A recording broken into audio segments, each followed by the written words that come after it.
를 좋아하는 한 사모님이 미술관에 갔습니다. 항상 어떤 사람이 위험하냐? 이 중수가 위험합니다. 하수는 아예 모르니까 나서질 못합니다. 고수는 실력 발휘하면 사람들이 다치니까 오히려 겸손합니다. 근데 적당히 아는 사람이 위험한 거예요. 이 사모님이 그랬습니다. 미술도 어설프게 알았던 것 같습니다. 그래서 걸려있는 그림을 쫙 보다가 옆에 이제 안내하는 큐레이터가 이렇게 그림을 설명해 주고 있었습니다. 아는 체를 이제 하고 싶은 마음이 생겨가지고, 이 그림은 마네의 작품이죠. 그러자 옆에 있는 큐레이터가 아니요, 그거는 모네의 그림입니다. 이렇게 말을 했어요. 약간 자존심이 살짝 상했어요. 그래서 이렇게 또 이렇게 보다가 또 한 그림이 눈에 탁 들어오는 거예요. 탁 쳐다보더니 이건 고갱의 그림이 분명하군요. 사모님이 그렇게 말하니까 옆에 있는 안내원이 사모님 그거는 고흐의 작품입니다. 이렇게 말한 거예요. 마음이 많이 상했습니다. 잘난 체하다가 자꾸 틀리니까. 그래가지고 약간 이제 인상이 구겨지고 있어요. 그러다가 이제 또 앞에 탁 섰어요. 한참을 째려보더니 이 괴상망측하게 생긴 추상화를 보니까 이건 분명히 피카소의 작품이 틀림없어요. 그때 안내하시는 분이 이렇게 말합니다. 사모님 그건 그냥 거울입니다. 네, 자기 얼굴을 보고 그렇게 이제 말을 한 거죠. 여러분 아침에 일어나서 아마 모두가 거울에 비친 자기 모습을 볼 겁니다. 그죠? 볼 때 무슨 생각이 드십니까? 정말 추상적으로 생겼다 혹시 그런 생각이 드시는지 아니면 정말 걸작품이다 이런 마음이 드시는지 모르겠어요. 하나님은 우리를 만드시고 뭐라고 하셨습니까? 보시기에 심히 좋았더라. 베리굿이다. 너무 마음에 드셨어요. 최고의 작가인 하나님이 빚으시고 난 다음에 너무너무 보기 좋았다. 다 무슨 영화 배우처럼 생겨서 보기 좋은 게 아니라 하나님이 친히 만드신 작품이기 때문에 어떻게 생겨 먹었든 다 아름다운 거예요. 옆에 있는 분들에게 우리 서로 이렇게 인사합시다. 참 예쁘십니다. 참 멋지십니다. 네. 여러분 아침에 자기 얼굴을 보면서 하나님이 나를 참 걸작품으로 지으셨구나 그런 생각이 들어야지 얼굴 보면서 야 이거 견적도 안 나온다 뭐 이런 생각하시면 심각한 겁니다. 성경적이지 않습니다. 날마다 감사할 수 있기를 소망합니다. 베드로와 요한이 오늘 성전에 기도하러 올라갔습니다. 이 앞에 어떤 내용들이 사건들이 있었습니까? 그들이 약속하신 성령을 기다리는 가운데 받았고 은사를 받아서 각종 나라의 말로 방언을 하자 많은 사람들이 듣고 신기하게 생각하다가 신기하게 여기지 마라. 그러면서 베드로가 설교를 하고 설교를 듣고는 3,000명이나 되는 사람들이 우리가 어찌할꼬 하다가 회개하고 세례를 받으라. 그래서 그들이 예수를 믿게 되고 성도들이 함께 모여 날마다 같이 모이고 떡을 떼며 교제하고 기도하기를 힘쓰는 가운데 하나님이 구원받는 자들을 더해 주셨다. 이게 우리가 1장, 2장에서 지난 몇 주간 살펴봤던 내용들이에요. 이제 오늘 3장이 들어가는데 베드로와 요한이 기도하는 시간에 성전, 여기서 성전은 그때는 예루살렘 성전 하나밖에 없을 때니까 예루살렘 성전에 기도하러 올라가는 중이었어요. 유대인들은 하루에 보통 3번 기도했습니다. 오전 9시 그리고 한낮 정오에서 1시 사이 그리고 오후 3시. 오늘 제9시 기도 시간에 기도하러 올라갔다고 하는데 이 제9시가 하루 중에 마지막 기도 시간인 오후 3시를 말합니다. 오후 3시에 기도하러 성전에 올라갔어요. 구약 성경에 보면 다니엘도 포로로 끌려가 있는데 바벨론 포로로 끌려가 있는데도 하루에 3번 예루살렘을 향해서 기도했다 그랬잖아요. 3번 기도하는 거예요. 지금도 유대인들은 하루에 3번 기도합니다. 그래서 오후 3시에 기도하러 베드로와 요한 두 사람이 올라가다가 누구를 만납니까? 누구를 만나죠? 성전 안에 성전 문 앞에서 구걸하던 거리인을 만납니다. 그런데 이 거리인의 상태가 어떠냐? 오늘 2절에 보니까 나면서부터 못 걷게 된 사람이다. 태어나면서부터 선천적인 걷지 못하는 지체장애자였어요. 그러니까 그는 단 한 번도 자기 발로 걸어본 적이 없는, 땅을 발로 디뎌서 움직여 본 적이 없는 그런 사람이에요. 희망이 없는 거죠. 그런데 이 사건이 사실 3장에서만 끝나는 게 아니라 4장에도 등장하거든요. 4장 22절에 보면 이 사람에 대해서 이렇게 소개해요. 나이가 40여 세나 되었더라. 오늘 이 본문에 등장하는 구걸하던 거린. 결국 그가 일어서지 않습니까? 나이가 40여 세나 되었어요. 그러니까 40살이 넘었다는 거죠. 그러니 나면서부터 40이 넘을 때까지 단 한 번도 걸어본 적이 없는 정말 불쌍한 사람. 치유가 불가능한 겁니다. 희망이 없죠. 그래서 성전 이 문 앞에 어떻게 와 앉아 있느냐? 사람들이 메고 갖다 놓는 거예요. 못 걸으니까. 성전 앞에 사람들이 뭐 그 동네 사는 사람들일 수 있겠죠. 메어다 갖다 놓고 또 집에 갈 때 되면 또 누군가가 메어다가 아마 집이 그 근처인지는 모르나 갖다 놓는 거죠. 그렇게 매일 구걸하던 사람, 그 사람을 만납니다. 왜 사람들이 이런 걷지 못하는 거지를 성전 문 앞에 뒀을까요? 친구들이어서 그랬을까요? 단순히 불쌍해서 그랬을까요? 당시 유대의 문화에서는 구제하는 걸 굉장히 큰 선행의 한 덕목으로 보았습니다. 그래서 구제를 되게 강조했어요. 그래서 모세 율법에도 보면 농부들이 추수할 때 막 추수하다 보면 곡식 나랄들이 막 떨어지는 것들이 있을 것 아닙니까? 옛날에는 손으로 다 했으니까 깨끗하게 기계처럼 쫙 이렇게 못 한단 말이죠. 그러니까 떨어지는 것도 있고 뭐 나달갱이도 날리고 그러는데 그거 다 걷어가지 마라. 내버려둬라. 왜? 지나가는 나그네들이나 과부나 고아들이 그거라도 주워 먹을 수 있도록. 그러니까 그렇게 구제하도록 율법에서도 명했기 때문에 구제를 굉장히 유대인들은 중요한 유대교의 덕목으로 보았어요. 큰 선행 중에 하나였습니다. 그래서 성전 앞에 거지가 앉아 있는 걸 싫어하지 않았어요. 왜? 그들에게 자기가 동전 한 입 던져주면 그 구제의 행동이 자기에게 덕이 된다라고 생각했기 때문에. 요즘에도 이런 경향이 다른 종교에도 있습니다. 힌두교 같은 종교에 보면요. 힌두교도 인도 같은 데 가면 거지들이 엄청 많아요. 뭐 이런 우리로 말하면 이제 성전이나 사원 같은 것들, 그 사람들 거기에 많이 있어요. 길거리에도 많아요. 그런데 힌두교는 어떤 개념까지 이게 발전했냐면 거지들이 당당하게 요구합니다. 여행객이나 나그네한테서 째려보면서 왜 나한테 적선 안 하냐? 그냥 적선 안 하고 지나가면 막 욕합니다. 왠지 아세요? 힌두교에서는 내가 당신에게 적선을 바라기 때문에 당신이 나한테 선행을 행할 기회를 내가 주는 거야. 이상하죠? 그렇게 생각해요. 그래서 구제하는 걸 굉장히 큰 덕목으로 여겨요. 그래서 거지 입장에서 내가 당신한테 구걸을 하니까 당신은 나 덕분에 선을 행할 수 있잖아. 근데 왜 안 주고 지나가? 이렇게 생각할 정도예요. 그 정도까지는 아니지만 그런 의미에서 거지들이 성전에 많이 있었습니다. 많이 있었어요. 그걸 싫어하지 않았어요, 사람들은. 어쨌든 베드로와 요한이 그 거린을 보게 돼요. 그런데 4절에 보니까 그냥 보지 않습니다. 우리 같이 한번 4절 말씀 읽어보겠습니다. 베드로가 요한과 더불어 주목하여 이르되 우리를 보라 하니. 보니까 베드로와 요한이 그를 주목하여, 두 사람이 같이 이 거지를 주목하여 보았어요. 주목하다는 말이 무슨 뜻입니까? 우리 학교 다닐 때 주목 선생님이 수업하다가 애들이 막 장난치고 낮잠 자는 애들이 있고 뭐 그러면 주목! 그러잖아요. 그러면 애들이 정신 바짝 차리고 보잖아요. 여기 봐! 이런 뜻이잖아요. 근데 이걸 보는 사람 입장에서 이 말이 적용되면 그 사람을 빤히 쳐다보다 이런 뜻입니다. 그죠? 자세히 보는 거예요. 자세히. 그냥 많은 거지들 중에 스쳐 지나가면서 이렇게 본 게 아니라 그 사람과 눈을 마주치면서 자세히 보는 거예요. 많은 다른 사람들은 그 성전에 기도하는 시간이었기 때문에 거지들도 많았지만 기도하러 성전에 들어가는 사람들도 많았습니다. 많았어요. 근데 다른 사람들은 그 미문 앞에 앉아있는 많은 거지들을 향해 동전 한 입 던져주면서 내가 선행을 행했다.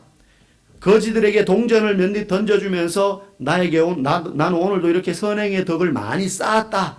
그걸로 만족하며 그냥 눈을 흘기며 지나갔을 거예요. 자신이 그 거린에게 동전 한 입 던져주는 게 얼마나 그 사람에게 도움되는지 그런 거 관심 없어요. 내가 그에게 적선을 해줌으로 나에게 유익이 된다. 뭐 이거 동전 던져준다 그래서 그 사람이 그걸로 뭘 하든지 그런 데 관심 없고 내가 선행을 행했다. 이거에만 관심을 가지고 지나가는 사람들이었어요.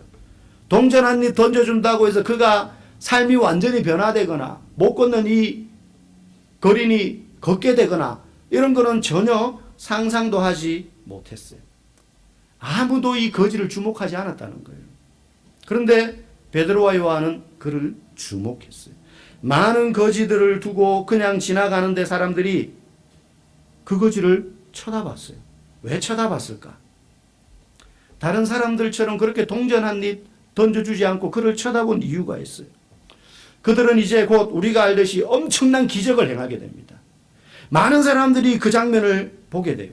그런데 그 전에 꼭 필요한 것이 그 거지와 눈을 마주치는 것이었어요. 멈춰서서 그를 자세히 바라보는 것은 인격과 인격의 만남을 의미해요. 그냥 많은 다수의 거지들 중에 그냥 동전 한 입 아무한테나 그냥 툭 던져주고 가는 게 아니라 쳐다봄으로 그와 인격적인 만남이 시작되는 거예요. 성전 앞에 많은 구걸하는 이들이 있었을 것 아닙니까? 그런데 그를 그 많은 거지 중에 한 명으로 취급하지 않고 그에게 걷지 못하는 상태를 본 그에게 오늘 하나님의 특별한 은혜가 베풀어지기 직전 베드로와 요한은 하나님이 주시는 긍휼의 마음으로 그를 쳐다보고 있는 거예요. 다시 말해서 베드로와 요한은 동전을 던져주는 많은 사람들 중에 하나가 아니라 그의 근원적인 문제를 해결하기 원하시는 하나님께서 이 사도들의 눈을 통해 그 거지를 지금 보고 계시는 것입니다. 그냥 그 행색이 특이해서 보는 게 아닙니다. 주목하다는 말은 그 정도를 넘어서는 표현이에요. 지금 하나님이 베드로와 요한의 눈을 통하여 그 거지를 쳐다보고 계신 거예요. 왜? 뭔가 하시려고. 무엇인가 하시려고. 하나님이 저와 여러분들을 보실 때도 그런 눈으로 보세요. 이 땅에 수십억의 사람이 있어도 하나님은 우리를 이 땅에 이렇게 사람이 많은데 나 정도 기억이나 하실까가 아니라 나를 콕 찍어서 보세요. 그래서 이사야서 43장 1절에도 내가 너를 구속하였고 내가 너를 지명하여 불렀나니 너는 내 것이라 라고 말씀하지 않습니까? 지명하여 불렀다는 말이 너라고 지명하는 거잖아요. 너 선생님이 너 이리 나와봐. 누구누구씨 병원에 가면 동사무소 가면 나를 부르잖아요. 지명하는 거잖아요. 하나님이 이 땅에 수많은 사람 가운데 나를 콕 찍어서 부르시는 거예요. 지금 베드로와 요한의 눈을 통하여 그 앞에서 구걸하는 수많은 거지들을 보고도 사람들은 동전 한 입 던져주고 주목하여 보는 사람 아무도 없이 그냥 지나가지만 이들의 눈을 통해서 하나님은 그 거지를 콕 찍어서 보시는 거예요. 이유가 있어요. 여러분 하나님이 우리에게 은혜를 베푸실 때는 그래서요 반드시 인격적인 만남을 맺기를 원하십니다. 그냥 다른 종교의 신들처럼 뭐 그 신과 인격적인 만남 이런 거 필요 없어요. 아프면 병 낫게 해달라고 치성을 드리고 돈이 필요하면 돈 달라고 치성을 드리고 그래서 받기만 하면 돼요. 응답만 받으면 돼요. 그 신과 인격적인 관계를 맺고 그 신을 즐겁게 하고 그로 말미암아 내 인생의 비전과 목적과 가치가 바뀌고 뭐 이런 거 필요 없어요. 막 열심히 종교적인 행위 고행을 하든 선행을 하든 뭐 치성을 드리든 1만 배를 드리든 1천 배를 드리든 해서 그거 해가지고 내가 원하는 거 얻으면 돼요. 그런데 하나님은 우리에게 뭔가를 주시려고 할 때에 우리가 그렇게 하나님을 대하기를 원치 않으세요. 하나님은 우리와 눈을 마주하면서 인격적인 관계를 맺기를 원하신다는 거예요. 그러면 우리와 인격적인 관계를 맺으실 때 어떻게 맺으시느냐? 어떻게 맺으시느냐? 다른 사람들을 통해서요. 여러분 옆에 있는 성도들을 통해서 하나님은 우리와 만나기를 원하시는 분이세요. 그래서 하나님의 은혜를 깊이 경험한 사람은 하나같이 어떤 사람들이냐? 하나님과 친밀한 관계를 맺는 사람들인데 그 관계가 어떻게 이루어지느냐 하면 성도들과 함께 깊이 교제함으로 이루어지는 거예요. 여러분 우리는 하나님의 형상을 닮은 옆에 있는 성도들과 함께 인격과 인격의 교류를 통해서 하나님을 만날 수 있습니다. 하나님을 만날 수 있습니다. 제가 아까 서두에 잘생기셨습니다. 뭐 멋지십니다. 이쁘십니다. 인사하라 그랬는데요. 우리가 성경을 읽거나 예배하거나 기도할 때만 하나님을 만날 수 있는 게 아닙니다. 옆에 있는 지체를 통해 하나님은 우리에게 긍휼을 베푸시고 선을 베푸세요. 그들의 눈을 통하여 우리를 바라보세요. 그들의 눈을 통하여 우리를 긍휼히 여기시고 우리의 필요가 무엇인지 알고 때로는 우리의 필요를 채우세요. 그를 통하여. 그를 통하여. 제가 부목사 때 이제 사용하던 노트북이 너무 오래돼서 이제 신대원 다닐 때 사용하던 거라 막 한번 켜면 켜지는데도 오래 걸리고 작업하다가 보면은 막 갑자기 정지되고 막 이런 경우들이 종종 있어서 노트북을 바꿔야 되는데. 근데 노트북이 비싸잖아요. 뭐 몇십만 원 하는 것도 아니고 100만 원, 200만 원 막 이렇게 넘어가니까 못 사고 있었어요. 그러다가 기도를 이제 했습니다. 좀처럼 뭐 달라 이런 기도 잘 안 하는데 이제 사역하는데 너무 지장이 있으니까 그래서 이렇게 기도했습니다. 하나님, 성경에 보면 엘리야 선지자가 가뭄이 찾아왔을 때 먹을 게 없어가지고 힘들 때 하나님께서 까마귀를 보내셔가지고 그에게 떡과 고기를 주셔서 먹고 마시게 하지 않으셨습니까? 하나님, 지금 아시다시피 저에게는 노트북이 떡과 고기입니다. 저에게도 떡과 고기를 보내 주시옵소서.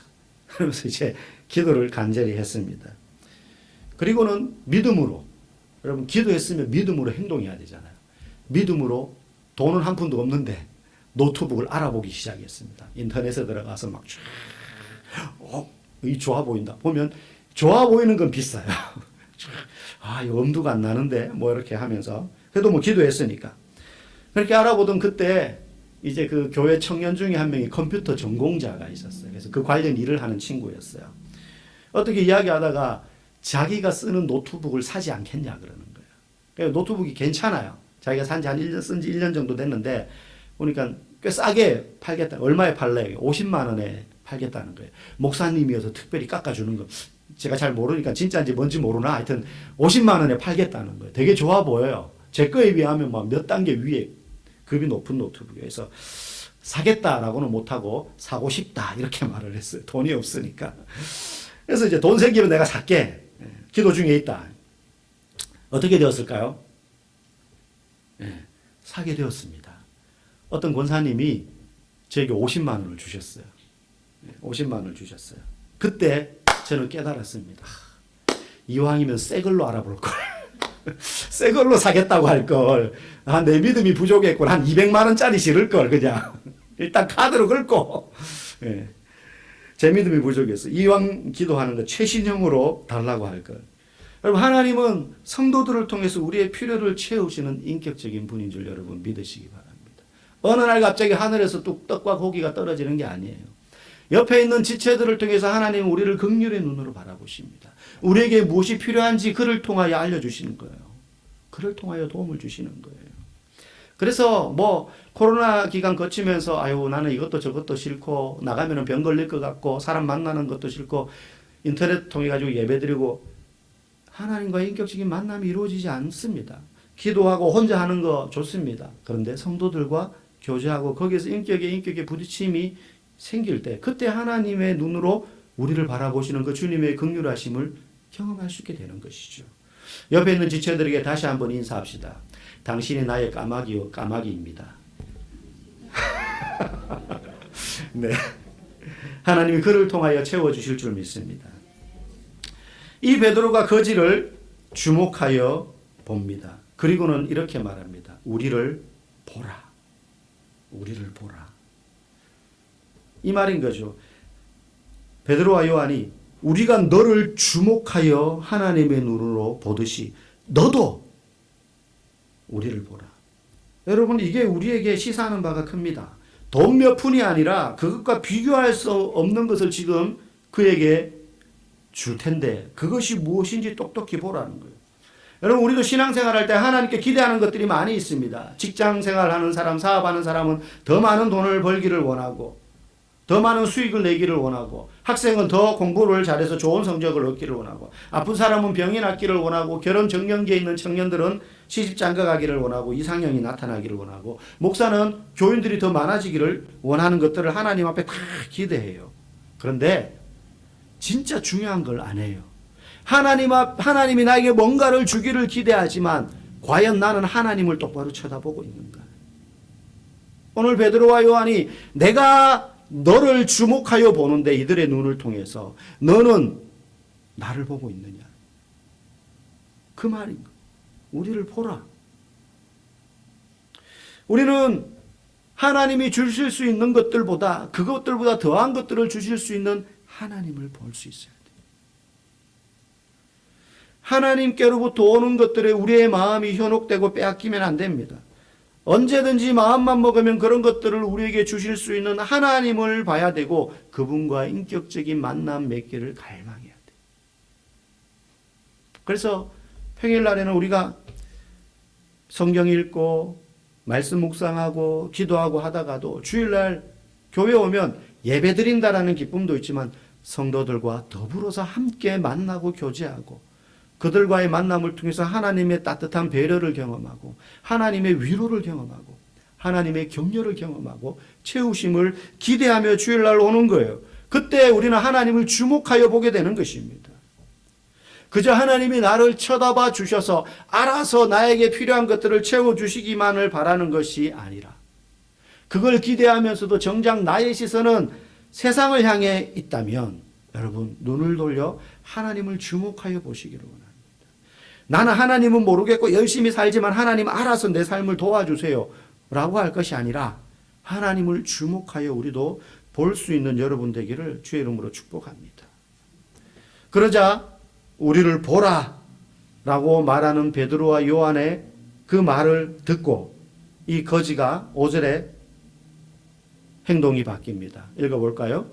그가 그들에게서 무엇을 얻을까 하여 바라보거늘. 이 거리는 지금껏 자기에게 그렇게 말하는 사람을 한 번도 만나본 적 없을 거예요. 자기에게 동전 던져주는 사람이 누군지 관심조차 없었을 거예요. 그냥 고개 숙이고 손 내밀고 앞에 있는 뭐 함 같은 거에다가 동전만 누가 많이 던져주고 가면 좋겠다. 고개 숙이고 볼 필요가 없었겠죠. 오직 동전만 중요했던 것이니까. 그랬던 거린이 우리를 보라라는 베드로와 요한의 말을 듣고 뭐지? 아무도 나에게 동전을 던져주고 그냥 지나만 갔지. 나에게 이런 말을 한 사람이 없는데 하면서 고개를 들어 그들을 쳐다보게 됩니다. 쳐다보면서 그냥 돈 몇 푼 정도면 될 텐데 이 사람이 나에게 뭘 주려고 아마 어떤 기대하는 마음이 생겼을지도 몰라요. 특별한 것을 주려나 보다. 그런 마음이었는지 모르나 고개를 들고 그를 쳐다봅니다. 그때 유명한 말을 베드로가 합니다. 우리 6절 말씀 읽어보겠습니다. 은과 금은 내게 없거니와 내게 있는 것 이것을 내게 주노니 나사렛 예수 그리스도의 이름으로 일어나 걸으라. 아멘. 베드로의 외침은 막힘이 없었습니다. 마치 준비되었던 것처럼 처음부터 성전에 올라가면서 이 거린을 주목하여 보아서 이 자에게 이 말을 해주려고 했던 것처럼 성령께서 그의 입술을 통하여 이 말씀을 하는 거예요. 아마 은과 금은 내게 없지만이라고 말하는 소리를 들었을 때 이 거린은 순간 실망스러운 마음이 살짝 들었을지도 몰라요. 근데 그를 틈도 주지 않고 연이어서 그가 눈이 번쩍 뜨일 만한 말을 뒤에 하는 거예요. 나사렛 예수 그리스도의 이름으로 일어나 걸어라. 언뜻 들으면 그가 일어나 걷는 것에 초점이 맞추어져 있는 것 같지만 사실 베드로가 그에게 준 건 일어나 걷게 하는 것 이전에 걷도록 만든 나사렛 예수 그리스도의 이름을 준 거예요. 걷는 건 그 뒤에 나타난 자연스러운 결과입니다. 여러분 그런데 궁금하지 않습니까? 왜 하필 나사렛 예수 그리스도라고 붙였을까요? 나사렛은 예수님이 자란 동네 이름이잖아요. 촌동네거든요. 나사렛 예수 그리스도 이러지 않고 앞에 막 사람들에게 복음 전하니까 3,000명이 회개하고 막 이런 일이 일어났었으니까 그분이 바로 메시아 하나님의 아들이야 막 이런 설교를 했었잖아요. 그러니까는 지금도 거지에게 하나님의 아들 예수 그리스도의 이름으로 이러면 더 멋있잖아요. 우리의 구원자 되시는 예수 그리스도의 이름으로 이러면 더 멋있을 텐데 저 촌동네 나사렛 예수 그리스도의 이름으로. 유대인들도 다 알고 있었어요. 나사렛은 저 골짜기 촌동네다고. 요한복음 1장 46절에 보면 빌립이 예수 그리스도를 만나고 난 다음에 나다나엘이라는 자기 친구에게 찾아갑니다. 내가 메시아를 만난다.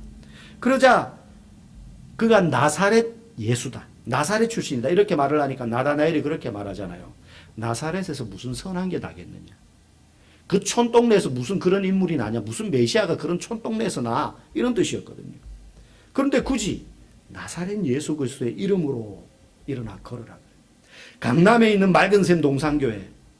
멋있잖아요. 분당에 있는 맑은샘 동산교회. 뭐 이러면 뭔가 있어 보이잖아요.